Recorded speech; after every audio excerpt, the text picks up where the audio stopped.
Bab 4186 Hati Taik Su Yan Yan.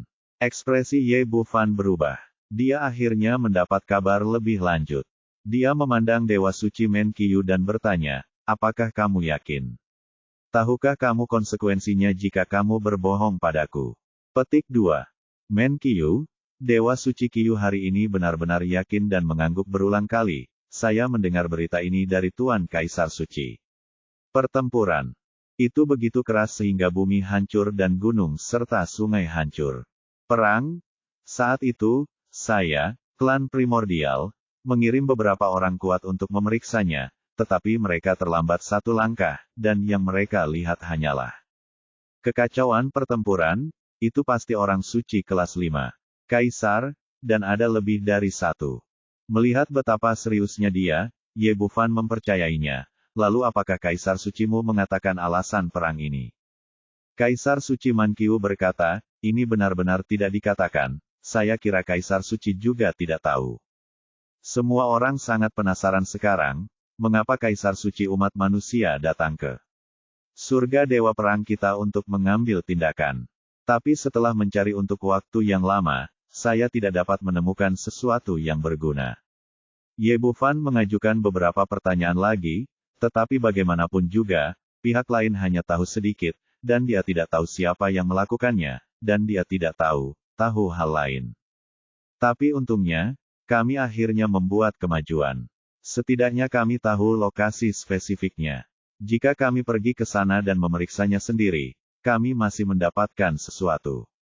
Inilah yang terjadi, jadi dia bertanya lagi, di mana Anda mendapatkan jiwa Giok Tai Huang? Di lembah jiwa pertarungan. Sekarang Dewa Suci Menkyu telah dimulai, Dewa Suci kuno manusia tidak akan lagi berpura-pura saja apapun yang Anda inginkan, dan ceritakan hasilnya secara langsung. Ye Bufan bertanya lagi, di mana tempat itu? Mengapa ada harta karun seperti itu? Lembah jiwa perang adalah tanah suci tempat klan prasejarah saya pernah mengalaminya. Aura era prasejarah sangat kuat di sana, dan berbagai harta karun akan ada, lahir. Namun, Tai Huang Jade Sol masih sangat langka, dan saya jarang melihatnya selama bertahun-tahun. Saya sangat beruntung kali ini, dan saya mendapatkan bagian sebesar itu secara tidak sengaja. Tetapi saya bahkan tidak mulai membawanya kembali untuk menyerang tingkat ke-6. Katanya, itu berhenti tiba-tiba di sini, dengan kebencian dan kemarahan di matanya, dan dia jelas berpikir bahwa Ye Bufan telah mencuri benda ini. Ye Bufan terlalu malas untuk menjelaskan kepadanya, dan bertanya lagi, di manakah lembah jiwa pejuang, apakah jauh? Dewa Suci Mangu berkata, ini kota Mangu, dan jika kamu ingin pergi ke Ngarai Tongsheng, kamu harus melewati lembah jiwa pertarungan. Ye Bufan agak terkejut. Dia awalnya ingin pergi ke lembah jiwa perang setelah masalah ini selesai. Bagaimanapun, ini adalah hal yang baik dan akan sangat bermanfaat bagi Lan Si dan Jin Meyer. Tapi sekarang saya dengar kebetulan sedang menuju Ngarai Tongsheng, jadi saya akan mampir dan mungkin punya kesempatan lain. Pada saat ini, Dewa Suci Menkyu berkata, Tuan Muda, kami telah mengatakan semua yang perlu dikatakan. Apa yang terjadi hari ini juga merupakan kesalahpahaman. Saya tidak ingin batu giok yang terlalu liar itu lagi. Bisakah Anda membiarkan kami pergi?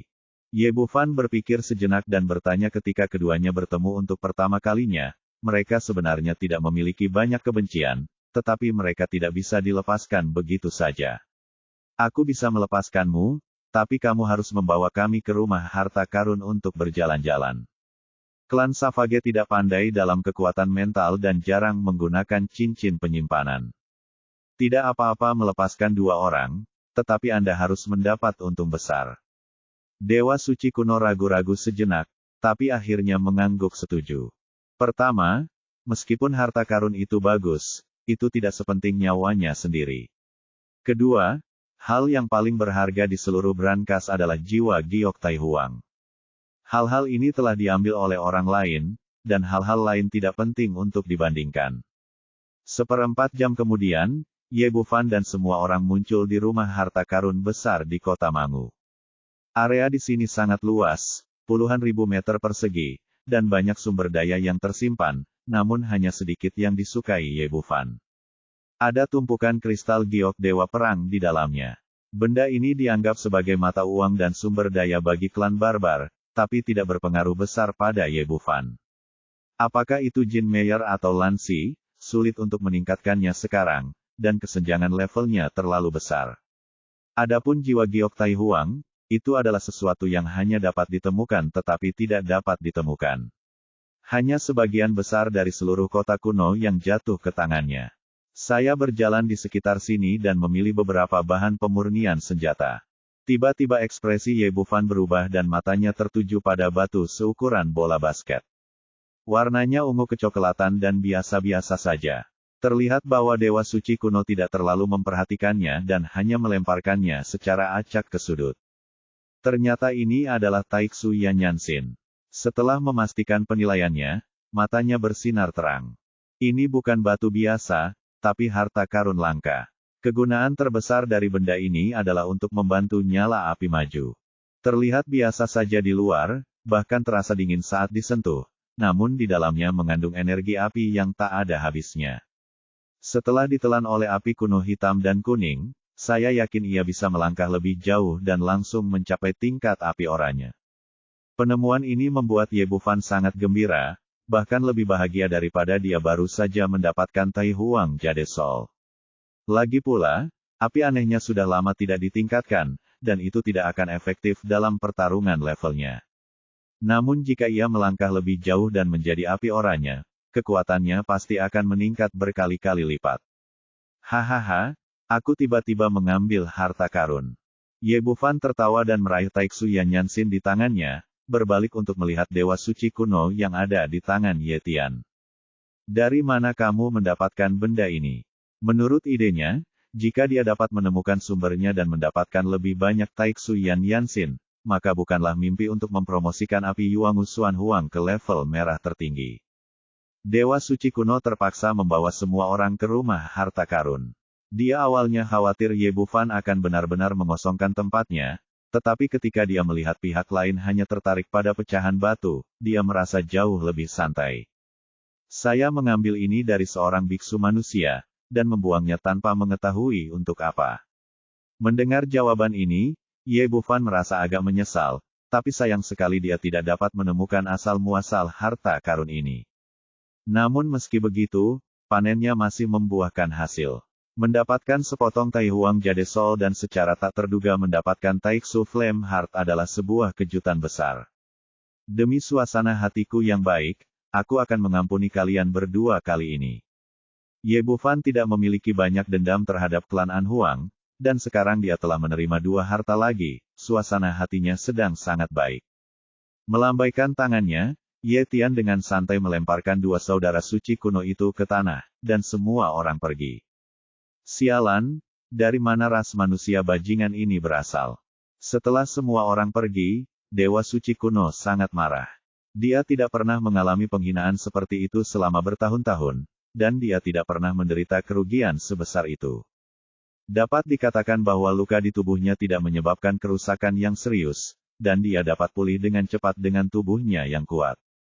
Kuncinya adalah dia menderita penghinaan besar dan juga kehilangan jiwa giok Tai Huangnya, yang membuatnya merasa tertekan dan marah.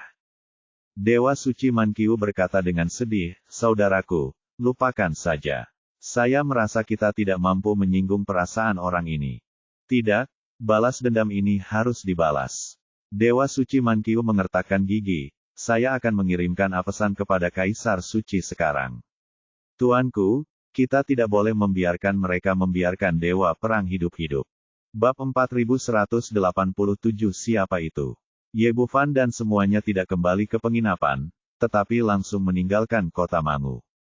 Setelah berjalan cepat selama sekitar 2 jam, saya menemukan lembah tersembunyi, membuka gua besar, dan kemudian memasang beberapa penghalang pertahanan.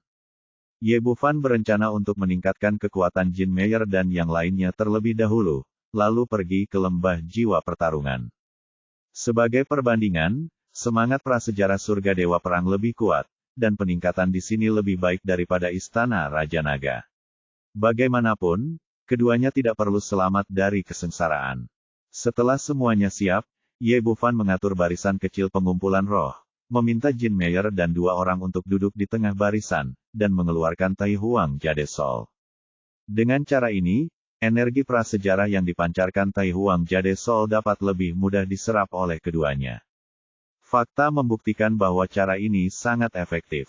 Dengan bantuan susunan pengumpul roh, energi prasejarah yang dipancarkan Tai Huang Jade Soul melonjak ke tubuh Jin Meyer dan Jin Meyer seperti ratusan sungai dan lautan. Ye Bufan memperhatikan dari samping dan diam-diam mengagumi di dalam hatinya bahwa jiwa giok Tai Huang ini memang merupakan harta karun langka.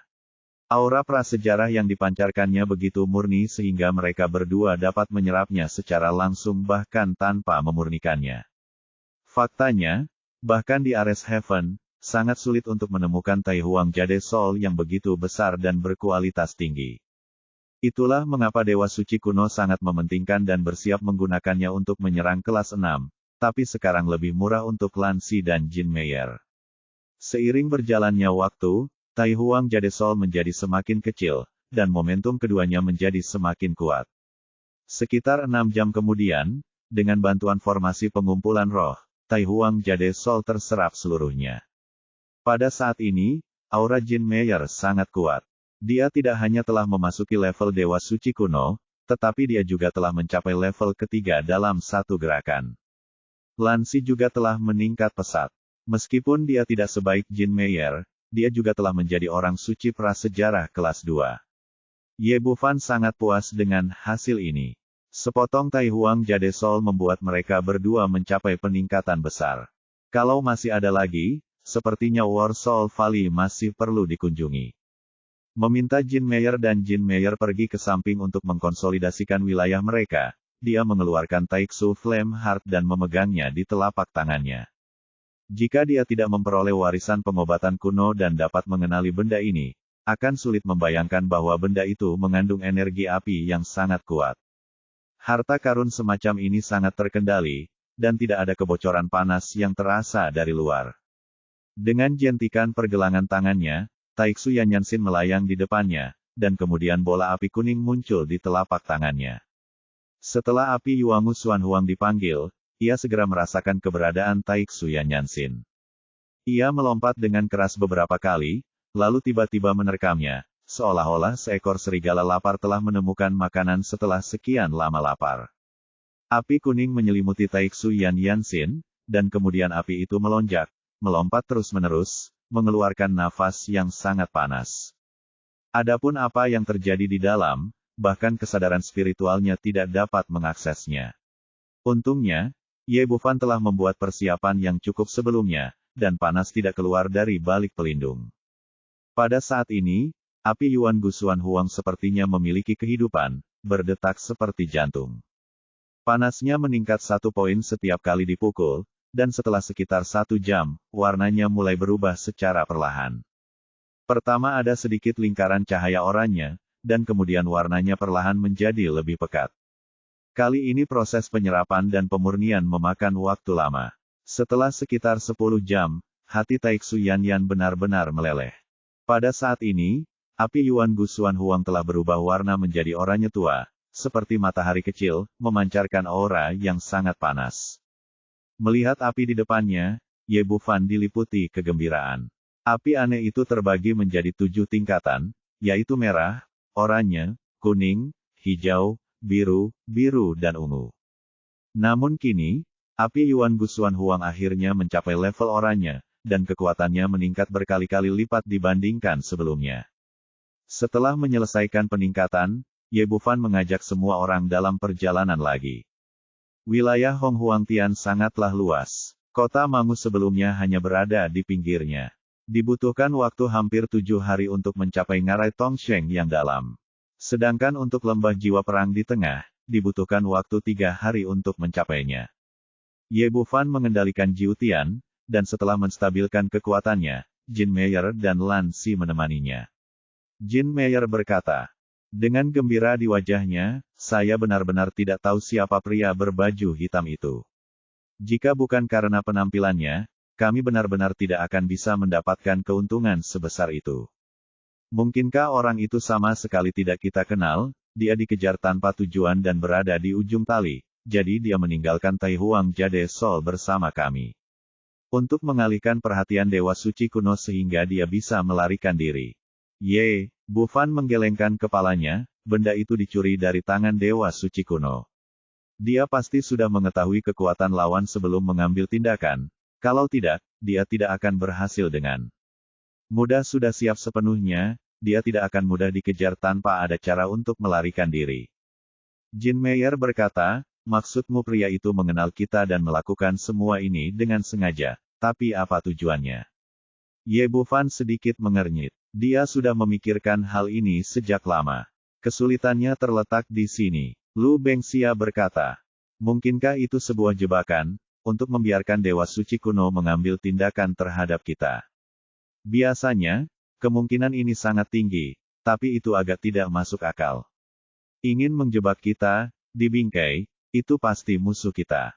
Jika Anda bisa mencuri jiwa Giok Tai Huang dari tangan Dewa Suci kuno, Anda dapat membayangkan bahwa kekuatan lawan setidaknya lebih tinggi daripada Kaisar Suci. Harus ditebak secara kasar, Kaisar Iblis Pemakan Surga, penguasa jahat segala binatang, dan Kaisar Suanji. Ketiganya memenuhi persyaratan ini. Jin Meyer mengangguk, ya, mungkin orang-orang tua inilah yang menjebak kita. Ye. Bu Fan menggelengkan kepalanya, Kaisar Iblis Pemakan Surga dan penguasa jahat segala binatang baru saja sangat menderita, dan mereka tahu betul betapa kuatnya kita. Meskipun Kaisar Suanji tidak bertarung dengan kita akhir-akhir ini, dia adalah menyelesaikan rubah tua dan ingin mengambil tindakan. Mereka pasti akan mengetahui kekuatan kita. Dan pertempuran sebelumnya di domain naga bukanlah rahasia. Sekarang setelah kita mengetahui kekuatan kita, kita secara alami tahu bahwa Dewa Suci kuno hanya mengirimkan makanan untuk diselesaikan masalah kita. Tidak mungkin. Tetapi pihak lain memutuskan untuk melakukan ini, dan pada akhirnya, Tai Huang Jade Sol diberikan, dan kami tidak terluka dan mengambil keuntungan darinya. Mengatakan ini, semua orang jatuh ke dalamnya. Setelah merenung, ini benar-benar tidak masuk akal. Siapa pihak lain yang melakukan pendekatan kontradiktif seperti itu? Apa yang ingin kamu lakukan? Xiao Ting berkata, kalau begitu dia tidak mencoba membantu kita, kan?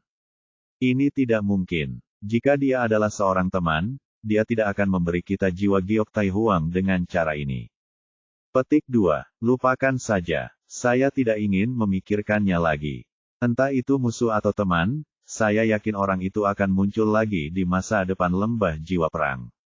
Kurang tepat dikatakan ngarai, karena luasnya memang terlalu besar, seperti daerah kecil, namun bentuknya relatif panjang dan sempit.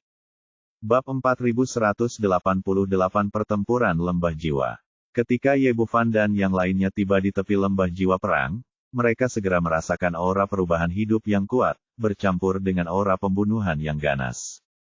Aura pembunuh yang sangat kuat. Ye Bu Fan cukup terkejut. Bahkan setelah bertahun-tahun, aura pembunuh masih terkonsentrasi, yang menunjukkan betapa kuatnya orang yang mengambil tindakan saat itu. Melihatnya, seluruh lembah jiwa perang lebih seperti medan perang di masa lalu. Tebingnya sepenuhnya dipotong oleh tentara dewa, dan jurang besar juga merupakan bekas pertempuran antara orang-orang kuat. Orang seperti apa yang diperlukan untuk memiliki kekuatan sebesar itu?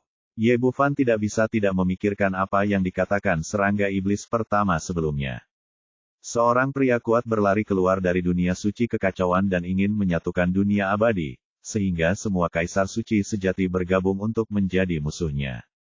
Pertempuran itulah yang memecah negeri dongeng yang semula lengkap menjadi 3 tingkatan, membaginya menjadi 3 alam surgawi, atas, tengah, dan bawah. Mungkinkah ini adalah salah satu bekas medan perang? Setelah menghela nafas, Ye Bu Fan dan yang lainnya mulai mencari di lembah jiwa perang untuk melihat apakah mereka dapat menemukan bagian lain dari jiwa Giok Tai Huang. Namun, lembah jiwa perang terlalu besar, dan mereka hanya mencari satu sudut dalam sehari.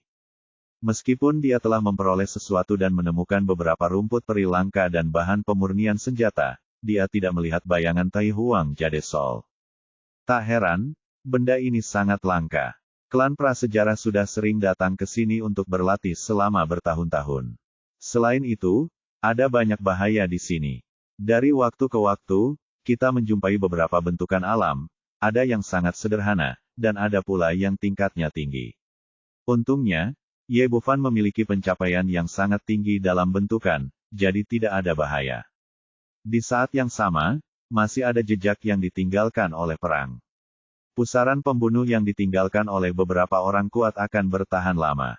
Jika Anda tidak cukup kuat, Anda akan hancur berkeping-keping jika Anda masuk ke dalamnya. Xiao Qing sedikit tidak sabar, Saudara Ye, jika kita terus mencari seperti ini, kapan kita akan menemukannya? Tidak heran dia cemas. Jika semua orang terburu-buru melompat, hanya perlu 1 atau 2 hari untuk melewati semuanya lembah jiwa perang. Tapi ini adalah perburuan harta karun, dan kecepatannya jauh lebih lambat jika dibandingkan. Dan dia memiliki karakter yang tidak sabaran dan tidak terlalu tertarik dengan hal semacam ini. Ayo kita cari sambil jalan. Terbatas 3 hari. Jika kita menemukan yang terbaik dalam 3 hari, jika kita tidak dapat menemukannya, kita akan pergi dari sini dulu. Ye Bufan akhirnya mengambil keputusan seperti itu semuanya. Tujuan utamanya adalah menemukan Peri Yuan Yao. Setelah semuanya selesai, kamu dapat kembali ke lembah jiwa perang. Lupakan, cari saja. Xiao Qing mengerutkan bibirnya dan menggunakan metode lama lagi, mengambil tali dan mengikatnya di pinggang Ye Bufan. Kemudian dia mengeluarkan konsol game tersebut dan mulai memainkannya dengan gembira, sehingga dia bisa mengikuti semua orang kemanapun mereka pergi. Yang paling membuat gadis kecil itu bahagia adalah setelah mencapai naga suci level kelima, keterampilan bermainnya tampaknya sedikit meningkat, dan dia benar-benar bisa mencapai level keempat.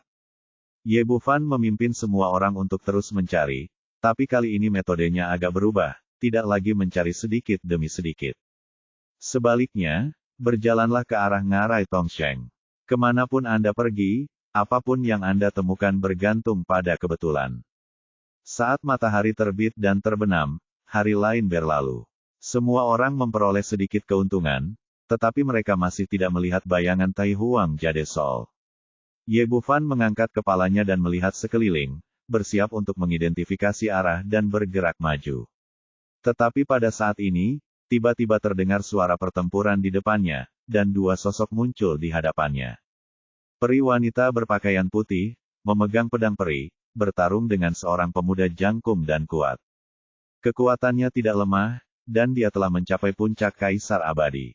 Namun, lawannya lebih kuat, dan dia sudah menjadi orang suci prasejarah kelas 2. Perbedaan kekuatannya terlalu besar, dan wanita berbaju putih itu benar-benar dirugikan. Ada noda darah di tubuhnya, wajahnya pucat, dan pakaiannya compang-camping. Tampaknya pihak lain mencoba menangkapnya hidup-hidup dan sedang memainkan permainan kucing dan tikus, jika tidak, dia akan mati di tempat. Budidaya sebagai makhluk abadi pasti melibatkan perkelahian, pembunuhan, dan perampasan harta karun. Ye Bufan tidak ingin memperhatikannya pada awalnya, tetapi ketika dia melihat penampilan wanita itu dengan jelas, alisnya sedikit terangkat. Ternyata wanita berbaju putih tersebut adalah seorang kenalan lama, Yu Jis, pemimpin sekte pedang fantasi di kompetisi Dan King sebelumnya. Kemudian, mereka memasuki alam spiritual Pak Abadi bersama-sama, dan dia memiliki kesan yang baik terhadap wanita ini.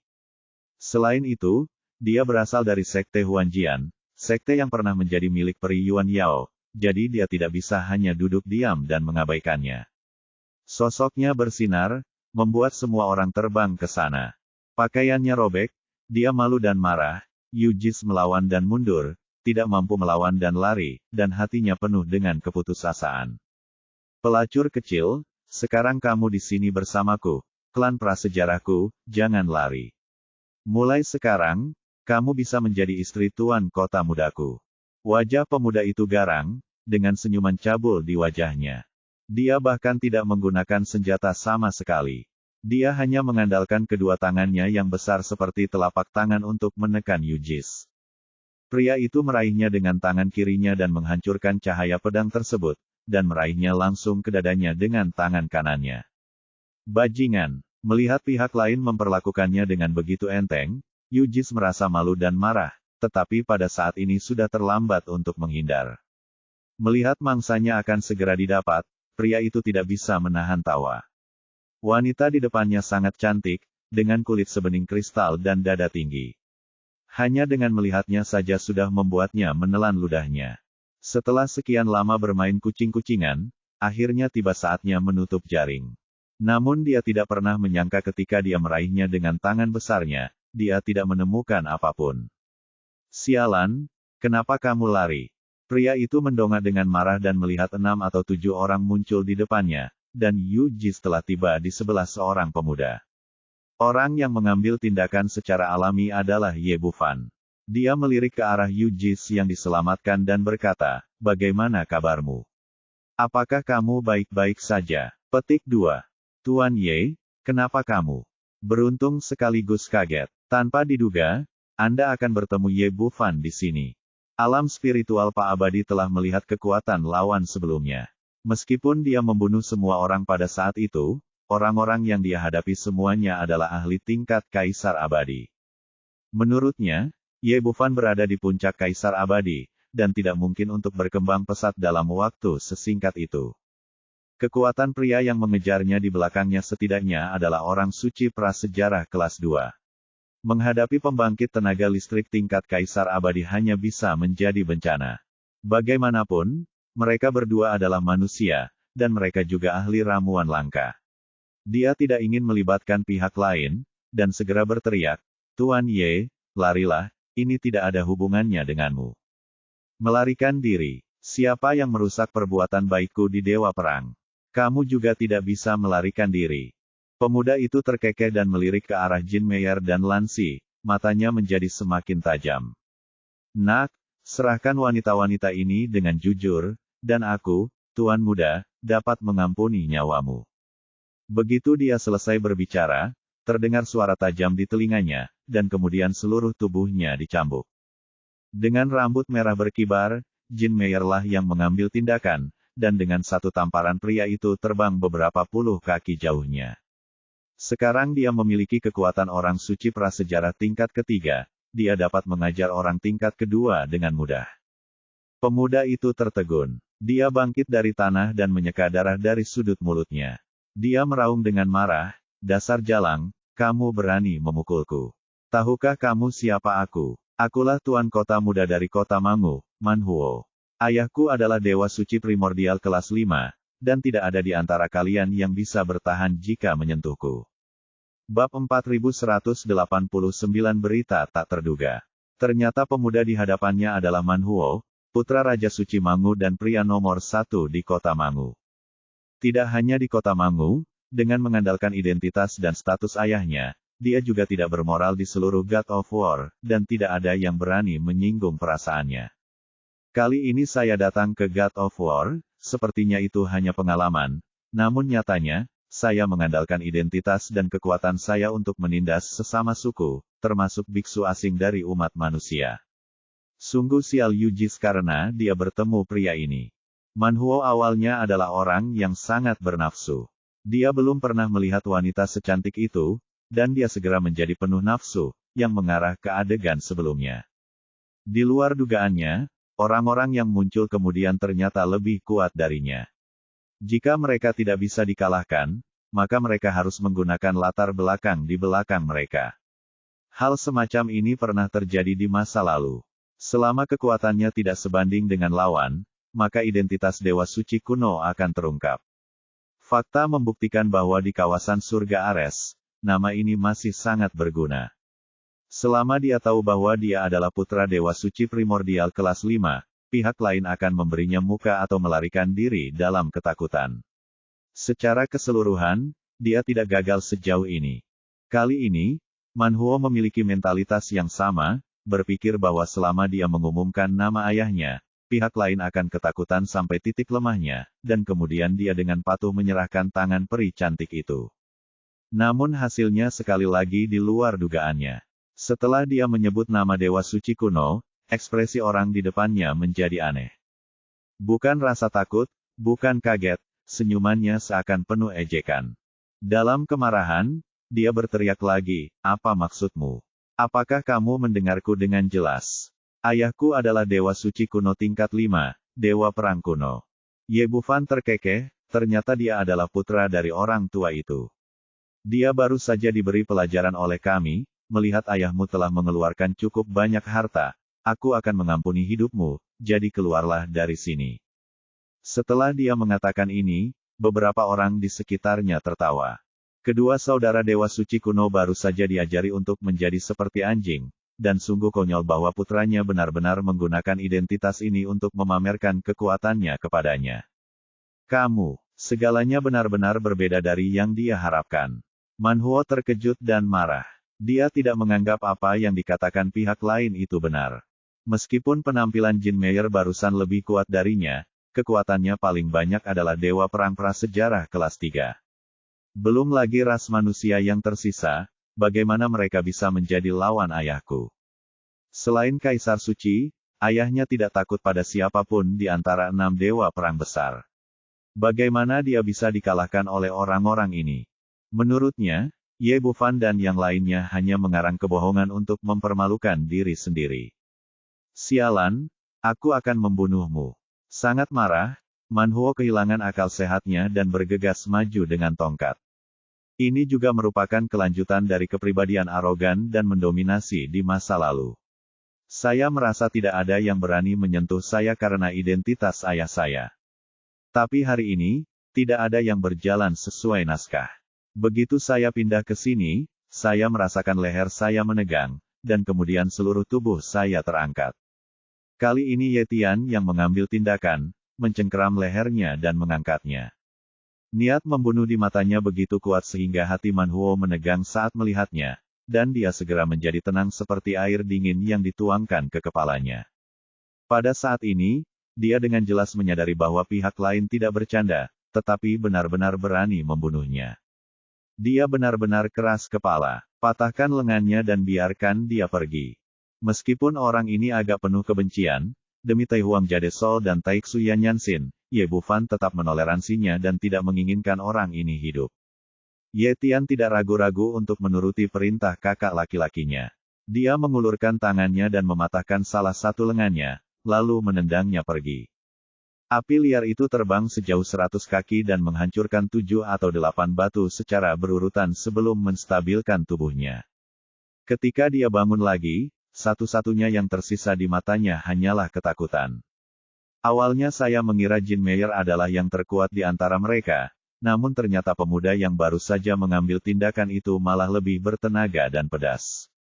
Pada saat ini, dia benar-benar ketakutan, berbalik dan lari, hanya untuk berbalik ketika dia berada ribuan kaki jauhnya. Nak, tunggu saja aku, ayahku tidak akan membiarkanmu pergi. Setelah mengucapkan kata-kata kejam ini, dia melarikan diri lagi karena takut Ye Tian akan mengejarnya, menghilang tanpa jejak dalam sekejap mata. Sampai semuanya selesai, Yu Jis masih berdiri di sampingnya dalam keadaan linglung, seperti patung kayu dari tanah liat yang layu, tidak dapat pulih untuk waktu yang lama.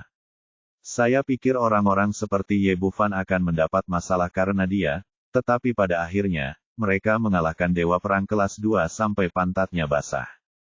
Sejak dia bertemu Ye Bufan, dia selalu merasa telah meremehkannya. Dia terus meningkatkan penilaiannya terhadap pria ini di dalam hatinya, tetapi hari ini dia menyadari bahwa dia masih meremehkannya.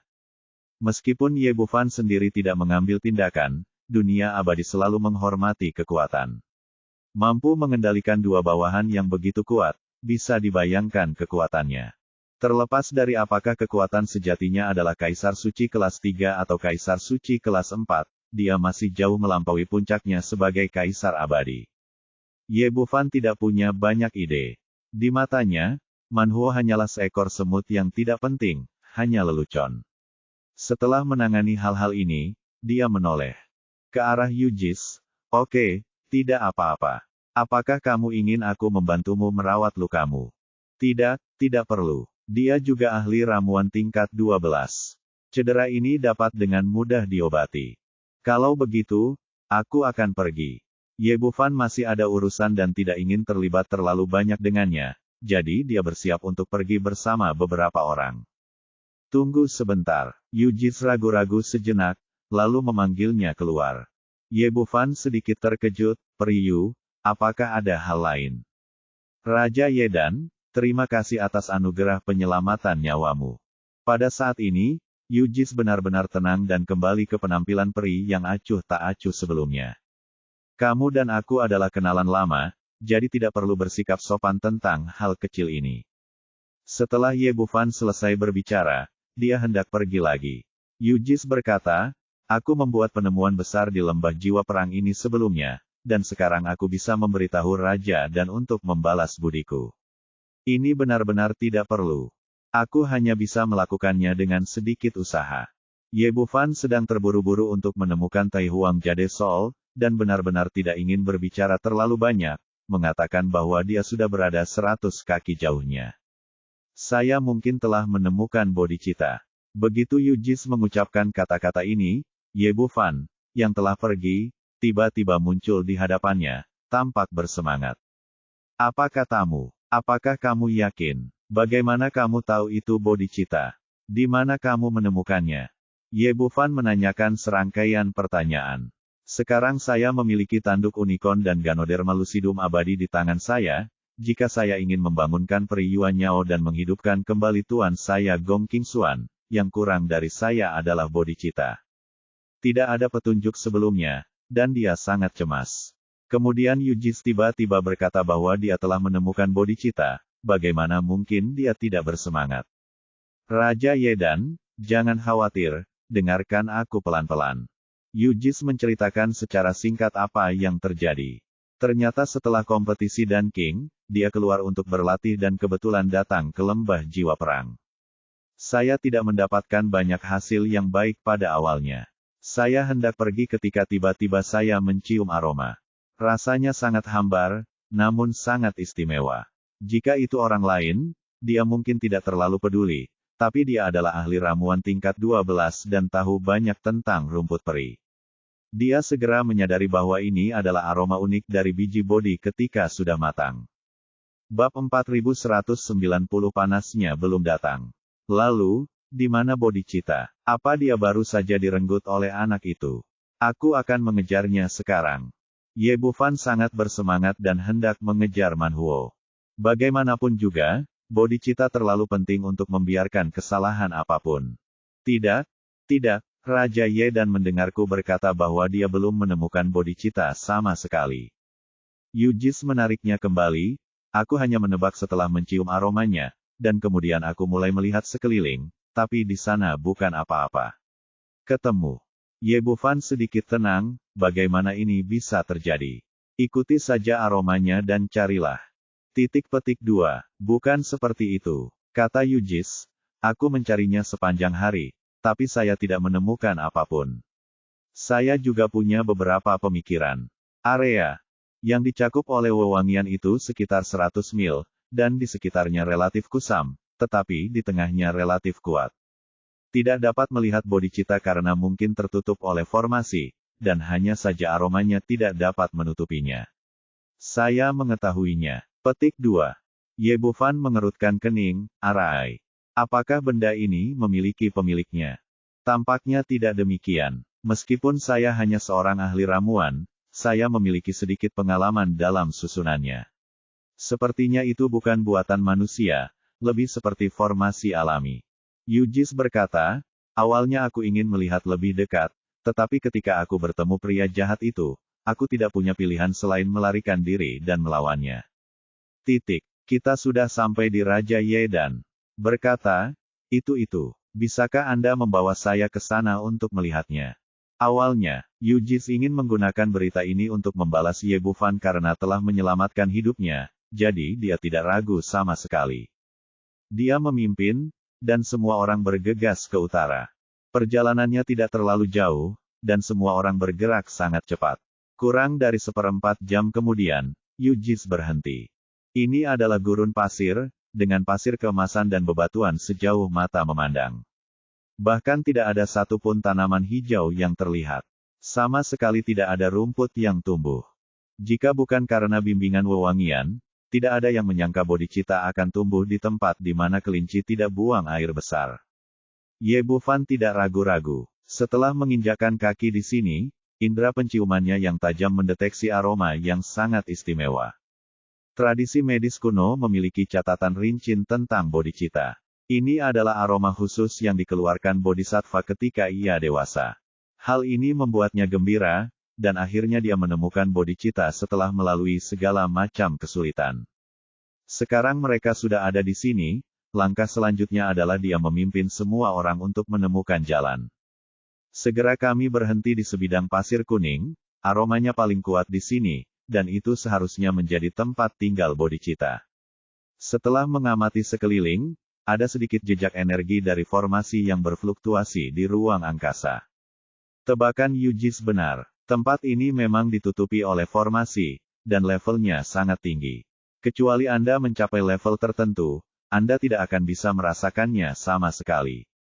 Ye Bufan memeriksanya lagi dengan hati-hati dan pada dasarnya menentukan lokasi formasi, termasuk posisi mata formasi. Jika dia ingin menghancurkan formasi, dia bisa melakukannya kapan saja. Namun dia tidak bergerak. Menurut catatan medis kuno tentang bodhisattva, ada proses untuk menjadi matang. Aromanya berubah dari ringan ke kuat, lalu dari kuat ke ringan, hingga hilang, matang sempurna. Aroma biji bodhi sekarang kuat, dan perlu waktu beberapa saat sebelum matang. Jika Anda merusak formasi saat ini, Anda akan dengan mudah diidam-idamkan oleh orang lain, yang akan menimbulkan masalah yang tidak perlu. Jadi dia tidak bergerak, menunggu kesempatan datang. Yujis tidak mengetahui hal ini. Melihat dia tidak berbicara, dia bertanya dengan penuh semangat, apakah tebakanku tentang Tuan Ye dan benar? Apakah ini aroma biji bodhi? Ye Bufan mengangguk, kamu benar, pasti ada bodhisattva di sekitar sini, tetapi ditutupi oleh formasi. Setelah dia mengatakan ini, semua orang di sekitarnya tampak bahagia. Kamu harus tahu bahwa bodhisattva dan bodhicitta adalah satu, dan memiliki bodhisattva adalah satu setara dengan menemukan bodhicitta. Setelah bekerja keras sekian lama, kami akhirnya mendapat kabar, bagaimana mungkin semua orang tidak bahagia. Suan Yuan Linglong berkata dengan penuh semangat, Saudara Ye, tunggu apa lagi? Hancurkan formasi dengan cepat dan dapatkan harta karun di tangan Anda. Ye, Bufan telah mendapatkan kembali ketenangannya saat ini dan menggelengkan kepalanya sedikit, jangan khawatir. Panasnya belum datang. Petik 2. Oh. Petik 2. Suan Yuan Linglong mengangguk dan tidak mengatakan apa-apa lagi. Begitu pula orang lain. Mereka tidak memahami alkimia, rumput peri, atau formasi, tetapi mereka memiliki kepercayaan mutlak pada pria ini di dalam hati mereka. Sejak Ye Bufan jika apinya tidak ada, itu benar-benar tidak ada. Yujis tidak mengatakan apa-apa lagi. Meskipun dia adalah orang pertama yang menemukan bodhizi, dia tidak dapat menghancurkan formasinya sendiri, jadi dia hanya bisa tetap menjadi penonton benih bodhi, dengan cepat menarik banyak praktisi untuk datang ke sini, satu demi satu, dan sudah ada lusinan orang kuat di atas Kaisar Abadi dalam radius 100 mil. Menabrak, tetapi tidak menemukan apapun. Sebaliknya, mereka berdiri diam dan tampak sedikit aneh. Ikan peri, aku tidak menyangka akan bertemu denganmu di sini. Saat suara penuh kejutan terdengar, seorang pemuda berkulit putih muncul di depan semua orang. Pria ini tinggi, tampan, dan sangat tampan. Aura di tubuhnya juga sangat kuat, dan dia sudah mencapai tingkat Kaisar Suci kelas 1. Pada saat ini, matanya melihat langsung ke arah Yujis, ada kejutan di matanya. Huo Tiancheng, murid inti dari Sekte Ling Qiao, pergi berlatih 3 tahun lalu sebuah terobosan belum lama ini dan melangkah ke Kaisar Suci tingkat pertama dari puncak. Kaisar Abadi. Kompetisi Raja Alkimia sebelumnya menarik orang-orang kuat yang peduli dengan alkimia meningkatkan kekuatan mereka. Huo Tiancheng adalah salah satu dari mereka yang ingin kembali ke sekte untuk melaporkan kabar baik setelah terobosannya. Di lembah jiwa perang, dia menemukan aroma benih bodhi, dan secara tak terduga bertemu dengan Yujis pengagum Yujis, tapi dia ditolak satu demi satu. Kali ini, kekuatannya menerobos lagi. Menurutnya, dia pasti bisa melakukannya. Membuat hatinya terkesan. Dia sekarang adalah Kaisar Suci, dan semua orang harus memandang tinggi. Karena itu, dia tidak menahan auranya sama sekali, dan bahkan dengan sengaja mengeluarkan auranya. Dia hampir memanggilku Kaisar Suci sekuat tenaga. Tapi pemandangan yang diharapkan tidak muncul. Yu Jis tidak memeluknya atau memandangnya dengan cara berbeda. Dia hanya mengangguk sedikit dan menyapa Huo. Tian Cheng. Yu Jis telah menyaksikan gunung ini seperti Ye Bufan dengan matanya sendiri, jadi bagaimana dia bisa memandang bukit kecil ini? Dia tahu bahwa ada orang di depannya yang jauh lebih kuat darinya tidak menunjukkannya. Huo Tiancheng mencoba yang terbaik untuk menyesuaikan suasana hatinya. Ikan peri, apakah kamu membawa muridmu keluar untuk pelatihan? Dia belum pernah melihat Ye Bufan dan yang lainnya sebelumnya, jadi dia secara alami mengenali mereka sebagai murid muda dari Sekte Pedang Fantasi.